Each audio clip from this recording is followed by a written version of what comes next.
करना होता है। Assalamualaikum everyone, I am Sadia Zahoor and I have secured 5th position all over Pakistan in the current CSS 2024 exam, and I have also qualified CSS 2025 and PMS 2023. So I have already secured my desired allocation, so I don't have to need to go for that. So that's all about me, and I have done my masters in chemistry from Comsit University, Islamabad Lahore campus, and it's all about me. और इसके बाद हम जो है formally थोड़ा सा start करते हैं सेमिनार को। CSS के बारे में पता है आपको कोई जेनेरिक इन्फॉर्मेशन या कुछ चीज़ें, या अभी बिल्कुल ही आप लोगों का स्टार्ट है? जी, बेसिक आइडिया है कि इसमें किस तरह से आपने जो है वो सब्जेक्ट्स को देखना होता है, सिलेबस को डाउनलोड करना है आपने, तो उसको हम स्टार्ट करते हैं।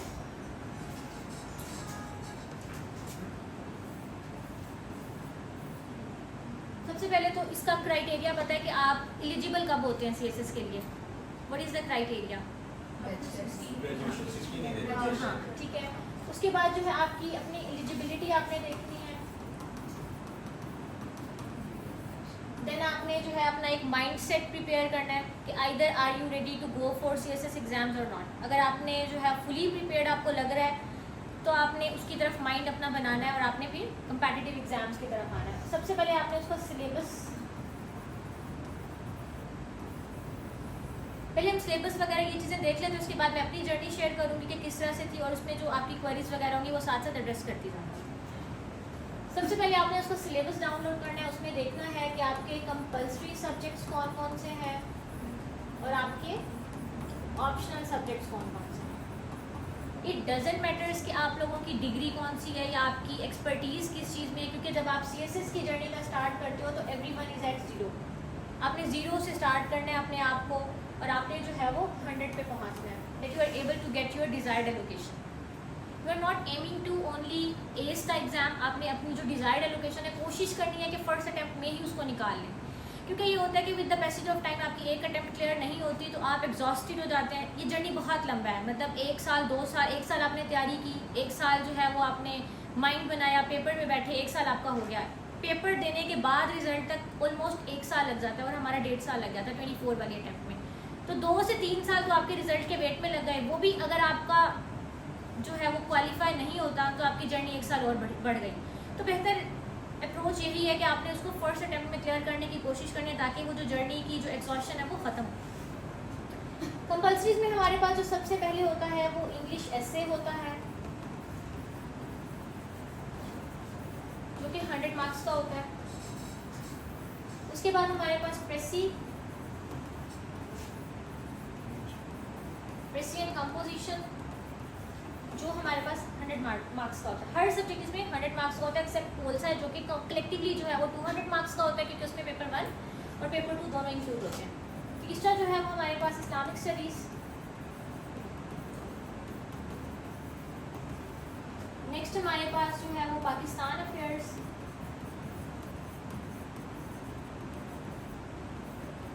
और उसके बाद हमारे पास करंट अफेयर्स। तो आपने ये करना है कि सबसे पहले आपने जो सिलेबस डाउनलोड करना है, ये सब सब्जेक्ट्स तो सबको पढ़ने पड़ते हैं क्योंकि ये सबके लिए कॉमन सब्जेक्ट्स होते हैं। जी, oh sorry, general science and ability, ठीक है। ये 6 सब्जेक्ट्स हैं जो कि 600 मार्क्स के होते हैं और ये सबको पढ़ने पड़ते हैं। इसमें आपने जो है वो इसमें आपके पास कोई वो चॉइस नहीं होती। फिर उसके बाद हमारे पास ऑप्शनल सब्जेक्ट्स होते हैं जिसमें हमारे पास डिफरेंट ग्रुप्स होते हैं, group A, group B, C, D। Her group में से आपने अपनी चॉइस का सब्जेक्ट सेलेक्ट करना होता है, ठीक है। इस तरह से लेट्स सपोज हम इसको 6 ग्रुप्स इसके बना लेते हैं। फर्स्ट ग्रुप है तो उसमें लेट्स सपोज हमारे पास पोलसाई है, IR है, जो मोस्टली बच्चे ऑप्ट करते हैं। तो आपने अगर पोलसाई ऑप्ट कर लिया तो आपके यहाँ पे 200 मार्क्स यहाँ से आ गए। सेकेंड ग्रुप है, उसमें भी हिस्ट्री के सब्जेक्ट्स होते हैं। For example you have chosen European history, तो उसमें आपके 100 मार्क्स यहाँ से। फिर उसके बाद जो है वो जेंडर वाला ग्रुप होता है, जेंडर और इन्वायरमेंटल, सेम 100 मार्क्स का। इसके अलावा जो है यहाँ पे नेक्स्ट ग्रुप हमारे पास होता है क्रिमिनोलॉजी, कॉन्स्टिट्यूशंस वगैरह, कॉन्स्टिट्यूशनल लॉ, मर्केंटाइल लॉ, हाँ तो उसमें जो है वो भी 100 मार्क्स का हो गया। लैंग्वेजेस का ग्रुप होता है जिसमें मोस्टली जो है वो पंजाबी लैंग्वेज ऑप्ट करते हैं, या जिस तरह से अगर किसी की एक्सपर्टीज बलोची या किसी और में है, Persian, even I don't know Persian इसमें है या नहीं है, तो पर्शियन है, ठीक है, तो आपने लैंग्वेज ऑप्ट कर लेनी है। उसके बाद जो है नेक्स्ट हमारा ग्रुप होता है, हाँ वो इसी में आ जाता है, सोशियोलॉजी वगैरह। और कौन सा रहेंगे, आई गेस पूरे हो गए, 2 3 4 5 6, हाँ 600 मार्क्स हमारे पास पूरे हो गए। उसके अलावा बिजनेस एड और बाकी ग्रुप्स भी होते हैं, वो आपने अपने हिसाब से ऑप्ट कर लेना है। यहाँ तक समझ आ गई कि आपने सिलेबस डाउनलोड किया, आपने देखा कि सब्जेक्ट्स कौन कौन से हैं।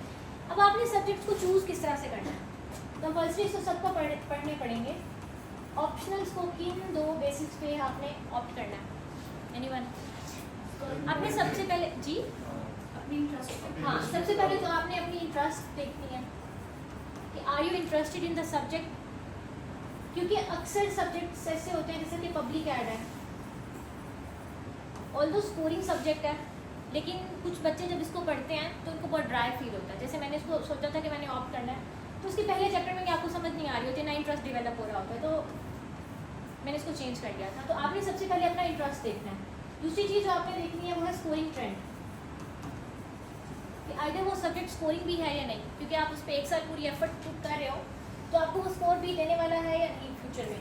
जैसा कि यूएस हिस्ट्री है, अगर अब आजकल के दौर में कोई यूएस हिस्ट्री रखता है तो it could be a huge blunder, क्योंकि आपको पता है कि यूएस हिस्ट्री जो है वो पिछले 2 से 3 साल से बहुत अच्छा स्कोर नहीं दे रहा, क्योंकि इसमें बहुत ज़्यादा सेचुरेशन हो जाती है, हर बच्चा एक ही जैसा कंटेंट रिप्रोड्यूस कर रहा होता है, तो अपने पेपर को स्टैंड आउट कराना वहाँ पे बहुत मुश्किल होता है। तो उसमें क्या होता है कि वो आपको एवरेज मार्क्स 40 to 50 देना स्टार्ट कर देता है, जबकि आपका टारगेट ऑप्शनल में कितने मार्क्स का होता है कि आपने कितने सिक्योर करने हैं, 70+ भी कम है, आई would say 80+ to have your desired allocation. ठीक है, मतलब इस तरह के सब्जेक्ट में, हिस्ट्री के सब्जेक्ट्स में आपने जो है वो 80+ का टारगेट रखना है, लैंग्वेजेस में आपने 90+ का टारगेट रखना है। ठीक है, क्योंकि लैंग्वेजेस मोस्टली 90+ 91 तक मार्क्स दे जाती हैं। आपने ऑप्शनल किस तरह से रखना है, सबसे पहले तो आपका इंटरेस्ट हो उसमें, आप उसको पढ़ सकते हो। अगर आपका इंटरेस्ट नहीं है तो आपने उसको उस तरह से प्रिपेयर नहीं करना, आप जस्टिस नहीं कर पाओगे उसके साथ। सेकेंडली आपने उसका स्कोरिंग ट्रेंड देखना है, क्योंकि एट द एंड आपने उसमें से 80 to 90 मार्क्स निकालने हैं। ये तो हमारा हो गया कि सब्जेक्ट आपने ऑप्ट किस तरह से करना है, या फिर आपने चीज़ों को किस तरह से लेके चलना है। सेकेंडली जो है हम देख लेते हैं कि आपने अपनी जो टाइम टेबल है या आपने चीज़ों को लेके किस तरह से चलना है। हर बच्चे का अपना पर्सनलाइज टाइम टेबल होता है। बहुत सारे बच्चे ऐसे होते हैं जो आई वुड से कि एक ऐसा क्वेश्चन है जो नहीं करना चाहिए कि मैम आपका टाइम टेबल क्या था, या मैं जो है अपनी रूटीन शेयर कर दें। तो हर बच्चे का अपना टाइम टेबल होता है। कुछ बच्चे जो है वो दिन में बहुत ज़्यादा एक्टिव होते हैं, कुछ बच्चे जो है वो रात में अच्छे से पढ़ते हैं।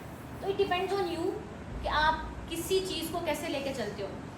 जो एवरेज आवर्स होते हैं सीएसएस के एग्ज़ाम में या किसी भी कंपेटिटिव एग्जाम्स में, आई वुड से कि वो 6 से 8 घंटे होते हैं, और ये वो वाले घंटे होते हैं जो बिल्कुल प्रोडक्टिव आवर्स होते हैं आपके, जिसमें आपने अपनी किताब से पलक भी नहीं झपकनी। अब कुछ बच्चे ऐसे होते हैं वो कहते हैं हम 14 से 16 घंटे पढ़ते थे। तो उन 14 से 16 घंटों का मतलब ये है कि वो बच्चे बुक अपनी पूरा दिन खोल के बैठते हैं, बुक खुली भी होती है उनकी, लेकिन उसमें पढ़ भी रहे हैं, वो फ़ोन भी यूज़ कर रहे हैं, नमाज भी पढ़ रहे हैं, खाना भी खा रहे हैं, तो वो उस पूरे टाइम ब्रैकेट को काउंट करते हैं 40 to 16 आवर्स में। लेकिन जो आपने 6 से 8 घंटे पढ़ने हैं वो इस तरह से पढ़ने हैं कि आपने जो है वो अपना जो है एक टाइमर सेट करना है। जब आप पढ़ते हुए उठेंगे तो आपने उस टाइमर को पॉज कर देना है। ठीक है, जो एग्जैक्ट आपका टाइम आपने बुक पे फोकस करना है वो आपके 6 से 8 घंटे बनेंगे। बेशक आप इसको ट्राई करके देख लें, 14, 16 घंटे भी पढ़ें, लेकिन उसमें जो प्रोडक्टिव आवर्स होंगे वो 6 से 8 घंटे होंगे, जिसमें आपके दिमाग में चीज़ें जा रही होंगी, आप उसको अच्छे से याद भी कर रहे होगे या लिख भी रहे होगे। उसके अलावा जो है आपने पढ़ने की स्ट्रेटजी डे 1 से ही इस तरह की बनानी है कि आपको एट द एंड मसला ना हो। क्योंकि बहुत सारे बच्चे जो गलती करते हैं वो ये करते हैं कि जब वो उन्होंने जर्नी स्टार्ट की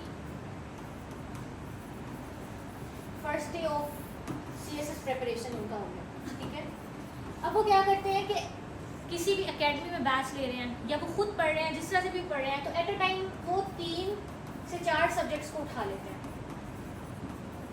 3 से 4 सब्जेक्ट्स को उठा लेते हैं और फिर वो कहते हैं कि हमारा 4 माह हो गए हैं और हमारा एक भी सब्जेक्ट कवर नहीं हुआ, क्योंकि उन्होंने हर सब्जेक्ट को जो है थोड़ा थोड़ा किया होता है। एक सब्जेक्ट के 2 चैप्टर कवर कर लिए, अगले के 2 कर लिए, तो उनका कोई भी सब्जेक्ट कवर नहीं होता। आपने क्या करना है कि एकेडमी से बैच लें या जो भी जैसे भी पढ़ना है आप उसको पढ़ें अच्छे से, लेकिन जो आपने अपनी पर्सनल तैयारी करनी है उसमें ये करना है कि एट अ टाइम आपने सिर्फ एक सब्जेक्ट को उठाना है, या वो कंपल्सरी सब्जेक्ट हो या वो ऑप्शनल सब्जेक्ट हो। आई वुड से कि कंपल्सरी से स्टार्ट करें। कंपल्सरी में भी आप जो है वो पार्ट ऑफ फेयर से स्टार्ट कर लें, क्योंकि मोस्टली हम में से जो बच्चे होते हैं वो मेडिकल के बैकग्राउंड के होते हैं, या फिर जो है अगर कोई मेरी तरह बच्चा जो केमिस्ट है जिसको कुछ भी नहीं पता कि डेमोक्रेसी क्या होती है, तो हमें जब तक पार्ट अफेयर्स की समझ नहीं आएगी हम उस चीज़ को आगे प्रिपेयर ही नहीं कर सकते, हम उसको लेके नहीं चल सकते। आप सिंपली क्या करें कि पार्ट अफेयर्स का सब्जेक्ट उठाएं, उसको प्री पार्टीशन थोड़ी सी अंडरस्टैंड करें, उसकी प्री पार्टीशन को पढ़ें, वहाँ से आप पोस्ट पार्टीशन पे आ जाएं। अब इस तरह से क्या होगा, जब आपने ये चीज़ें पढ़ ली हैं तो आपको पता चल गया कि हाँ डेमोक्रेसी क्या है, जुडिशियल सिस्टम क्या होता है, लीगल सिस्टम वर्क कैसे करते हैं। क्योंकि जब मैंने स्टार्ट किया था तो मुझे ये भी नहीं पता था कि नेशनल असेंबली या सेनेट का कोई स्ट्रक्चर भी होता है या कुछ इस तरह की चीज़ें भी एग्जिस्ट करती हैं, ठीक है, या इलेक्टोरल सिस्टम हमारा किस तरह से वर्क करता है, या एक्ट्स भी होते हैं कुछ, बिल्कुल जीरो से स्टार्ट करते हैं हम लोग। आप में से अभी भी बहुत सारे लोग ऐसे होंगे जिनको कुछ भी नहीं पता होगा। तो आपने क्या करना है कि सबसे पहले कोशिश करनी है कि पाक अफेयर से स्टार्ट कर लें, कि पता तो हो कि पाकिस्तान का सिस्टम किस तरह से है, या जो है वो पार्लियामेंट्री सिस्टम वर्क कैसे करता है। बेसिक्स आपकी यहाँ से स्ट्रॉन्ग हो गई। अब आपने इस सब्जेक्ट को पढ़ना किस तरह से है कि आपने जो है फर्स्ट डे से लेकर चले आप 20 डेज लगा लें। 20 डेज आपने डेडिकेटेड वे से पाकिस्तान अफेयर्स को प्रिपेयर करना है। प्रिपेयर इन द सेंस कि आपकी वो फर्स्ट रीडिंग भी हो जाए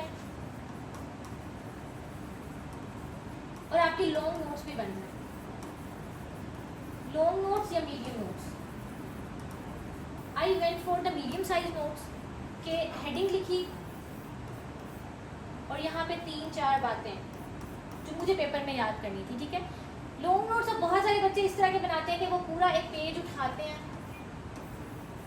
उन्होंने उस क्वेश्चन का इंट्रोडक्शन भी लिख लेते हैं वो। अब बंदा पूछे कि पेपर में जो क्वेश्चन आना है उसका आपको कैसे पता है कि आप इंट्रोडक्शन अपने लॉन्ग नोट्स में लिख रहे हो? पेपर में आपको पता है कि हाइड्रोपॉलिटिक्स पे आप हाइड्रोपॉलिटिक्स का टॉपिक प्रिपेयर कर रहे हो, तो जब आप अपने नोट्स बना रहे हो उसमें इंट्रोडक्शन में कितना बड़ा पैराग्राफ क्यों लिख रहे हो? क्या आपको पता है कि जो आप लिख रहे हो वही आपका इंट्रोडक्शन कुछ वहाँ पे पेपर में फिट होगा? तो ऐसा नहीं करना। जो लॉन्ग नोट्स होते हैं आपने उनको ऑर्गेनाइज वे में बनाना है, थोड़ा कॉमन सेंस यूज़ करते हुए बनाना है कि आपने जो है ये हाइड्रोपॉलिटिक्स का टॉपिक है, उसकी सारी डोमेन्स को देख के फिर बनाने हैं, बुलेट्स की फॉर्म में बनाने हैं rather than writing the long paragraphs, क्योंकि उसको पढ़ते हुए भी आपको बाद में कोफ्त हो रही होती है कि ये मैंने क्या लिखा है। बुलेट्स की फॉर्म में बनाएं। आई वुड से कि मीडियम साइज ही नोट्स बनाएं, और एट द एंड जब आपने जाना है एक ही दफ़ा नोट्स बना लें, बार बार उनको लॉन्ग शॉर्ट मीडियम ना करें। मीडियम साइज नोट्स बनाएं। जब पेपर वाली रात होगी या पेपर से पहले वाली जो फाइनल रिवीजन होगी, आपने उसको क्या करना है, ये आपका पेज था, उस पर आपके नोट्स बने हुए थे। लेड पेंसिल उठानी है, जो चीज़ें आप चाहते हो कि पेपर वाली रात को आपने पढ़नी है उसको लेड पेंसिल से सर्कल करते जाएं, टिक लगा के स्टार करते जाएं कि मैंने पेपर वाली रात ये वाली चीज़ें पढ़नी है। अब ये लाइंस लिखी नहीं है तो पेपर वाली रात जो है मैंने सिर्फ ये चीज़ें रिवाइज करनी है, तो इसको यूँ करना है लेड पेंसिल से, ठीक है। लॉन्ग नोट्स से शॉर्ट नोट्स पे आने में टाइम लगता है। बहुत सारे बच्चे ऐसे तो 4-5 माह में जिन्होंने तैयारी करनी होती है, तो ये तरीका उनके लिए सबसे बेस्ट है, बजाय इसके कि आप उन लॉन्ग नोट्स को फिर से शॉर्ट करने बैठ जाएँ। ये कुछ बच्चे ऐसे होते हैं जो रिवीजन के दौरान भी अब वो रिवाइज कर रहे हैं, उन्होंने एक टॉपिक प्रिपेयर कर लिया, पूरा हाइड्रोपॉलिटिक्स अपने लॉन्ग नोट से प्रिपेयर कर लिया उन्होंने।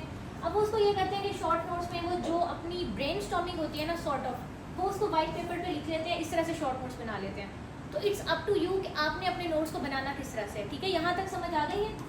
यहाँ तक कोई बात क्लियर ना हो? यस सर, मगर एक क्वेश्चन है हाइड्रोपॉलिटिक्स का, तो उसमें हमें एक डोमेन ही देते हैं कि आप लोगों ने पाकिस्तान या इंडिया के टॉपिक्स पे आपने लिखना है, डोमेन ही देते हैं, ओवरऑल आपको हाइड्रोपॉलिटिक्स देते हैं। तो क्या हम मैम उसको पाकिस्तान के ऊपर मेन रख के हाइड्रोपॉलिटिक्स का क्वेश्चन कर सकते हैं कि या ओवरऑल वर्ल्ड में जो चल रही पॉलिटिक्स हो? हाँ, उसका भी ये तरीका है कि आपने जो है लेट्स सपोज उसने हाइड्रोपॉलिटिक्स पे कोई क्वेश्चन दिया, उसमें यह है कि आपने तो हाइड्रोपॉलिटिक्स को हर डोमेन से प्रिपेयर किया हुआ है ना। पाकिस्तान अफेयर्स का पेपर, करंट अफेयर्स का पेपर, आई वुड से कि ऐसे और प्रेसी, इन 2 पेपर्स के अलावा बाकी जितने भी पेपर्स हैं आपने उसमें एग्जामिनर को इम्प्रेस करना है,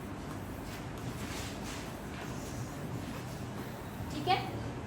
ऐसे प्रेसिंग में उसको इम्प्रेस नहीं करना है, ऐसे प्रेसिंग में उसको नहीं बताना कि मेरी इंग्लिश बहुत अच्छी है, मेरी वर्बोसिटी बहुत अच्छी है, भाई मुझे बहुत अच्छे सिनोनिम्स आते हैं। यहाँ पे आपने उसको सिंपल सिंपल लेके चलना है, शॉर्ट सेंटेंसेस रखने हैं, बहुत ज़्यादा जो है इडियम्स वगैरह यूज़ नहीं करने। बट ये जो सारे काम है आपने करनी है पाकिस्तान अफेयर्स के पेपर में, करंट अफेयर्स के पेपर में और बाकी जितने भी आपके पेपर हैं, क्योंकि वहाँ पे आपने उससे मार्क्स लेने हैं। ये तो वो पेपर्स हैं जहाँ पे आपने जो है आपने कहना है कि हाँ 40-50 नंबर देते हैं, बस मैंने पास होना है, सेफ रास्ते से मैंने निकलना है यहाँ से।